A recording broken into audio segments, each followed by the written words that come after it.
कुछ कहानियां होती हैं जो सिर्फ हमारा मनोरंजन नहीं करती, बल्कि हमें समाज के बनाए गए नियमों पर सवाल उठाने पर मजबूर कर देती हैं। आज हम एक ऐसी ही कहानी की परतों को खोलने जा रहे हैं। समझने की कोशिश करेंगे कि आखिर एक ऐसे रिश्ते की कहानी में ऐसा क्या है जो हमें अपनी तरफ खींचता है। तो चलिए शुरू करते हैं।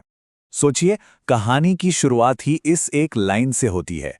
ये कोई मामूली शुरुआत नहीं है, ये एक ऐसा स्टेटमेंट है जो सीधा सामाजिक नियमों को तोड़ता है और सुनने वाले को एक झटके में अपनी ओर खींच लेता है। ये सिर्फ एक हुक नहीं है, ये एक तरह का वादा है कि ये कहानी आपको आराम से बैठने नहीं देगी, ये आपको सोचने पर मजबूर कर देगी। किसी भी बड़े तूफान से पहले एक अजीब सी शांति होती है ना? कहानी हमें पहले प्रियंका और अर्जुन की एकदम नॉर्मल, बिल्कुल साधारण सी दुनिया में ले जाती है। और ये जानना बहुत जरूरी है कि सब कुछ कितना नॉर्मल था, ताकि जब ये दुनिया बिखरे तो उसका असर हमें ठीक से महसूस हो। तो मिलिए हमारे किरदारों से। प्रियंका जो 19 साल की है और उसका सौतेला भाई अर्जुन 21 साल का। दोनों एक ही घर में रहते हैं, एक ही यूनिवर्सिटी जाते हैं। ऊपर से देखने पर उनकी जिंदगी इतनी आम है कि कोई सोच भी नहीं सकता कि इस शांति के नीचे असल में क्या पक रहा है। उनकी जो दिनचर्या है वो एकदम घड़ी की सुइयों की तरह चलती है। सब कुछ तय है, सब कुछ प्रिडिक्टेबल। ये जो रोज का एक जैसा रूटीन है, ये एक तरह का पिंजरा है। कहानीकार ने जानबूझकर ये दीवारें खड़ी की हैं ताकि जब ये टूटें तो आवाज बहुत जोर से हो। और फिर इसी परफेक्ट रूटीन में एक छोटी सी दरार पड़ती है, एक छोटा सा शक, एक पल का कंफ्यूजन, और देखते ही देखते उनकी पूरी दुनिया हिलने लगती है। यहीं से असल में रहस्य की शुरुआत होती है। ये वो पल है जहां सब कुछ बदल जाता है। नहाते वक्त दरवाजे के नीचे से आती एक परछाई।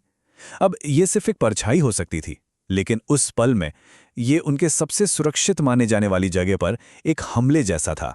ये उनके मन में सिर्फ शक नहीं, बल्कि डर और अनिश्चितता का एक जहरीला बीज बो देता है।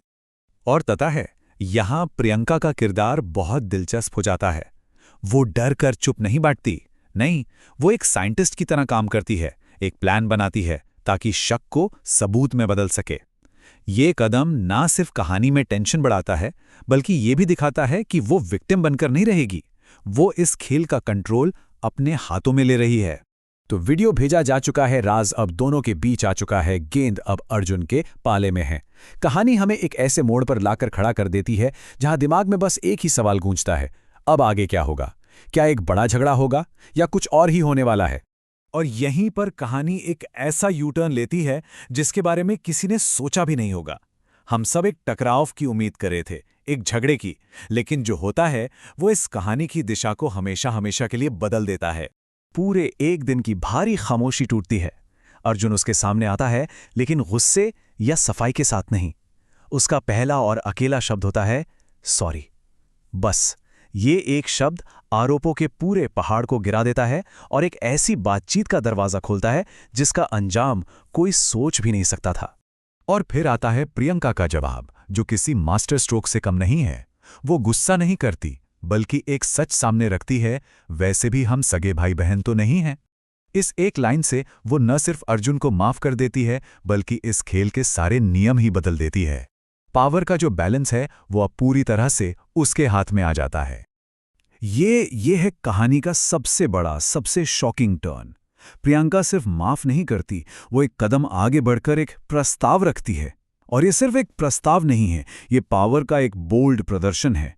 वो विक्टिम की भूमिका को पूरी तरह से नकार देती है और कहानी की ड्राइवर सीट पर आकर बैठ जाती है। इस एक लाइन के बाद कुछ भी पहले जैसा नहीं रहता। टकराव के बाद कहानी अपने आखिरी पड़ाव में दाखिल होती है। अब बात रहस्य की नहीं है, बल्कि उस फैसले की है जो ये दोनों मिलकर एक नए खुफिया रास्ते पर चलने के लिए करते हैं। अगले दिन वो दोनों यूनिवर्सिटी नहीं जाते। ये एक बहुत छोटा सा एक्शन है, लेकिन इसका मतलब बहुत बड़ा है। ये असल में उनके पुराने मुनज़्ज़म जीवन का अंत है और उनकी नई साझा हकीकत की शुरुआत। ये एक खामोश समझौता है जो शब्दों से कहीं ज्यादा ताकतवर है। ये समझना बहुत जरूरी है कि उनका रिश्ता कोई हादसा नहीं था, नहीं, ये एक सोचा समझा फैसला था। जैसा कि हम देख सकते हैं, उन्होंने साथ मिलकर अपने इस नए रिश्ते के नियम बनाए, इसकी हदें तय की और इसे दुनिया से छुपाकर रखने का वादा किया। ये कोई अचानक उठाया गया कदम नहीं था, बल्कि एक पूरी तरह से सचेत चुनाव था। आखिर में उनके रिश्ते का पूरा बदलाव इसी एक लाइन में सिमट जाता है।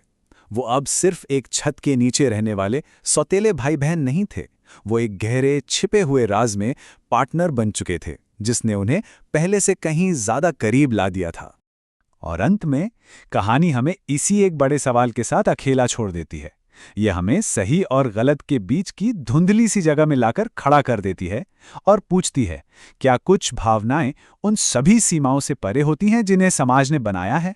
इस सवाल का जवाब कहानी नहीं देती, ये हमें खुद ढूंढना है।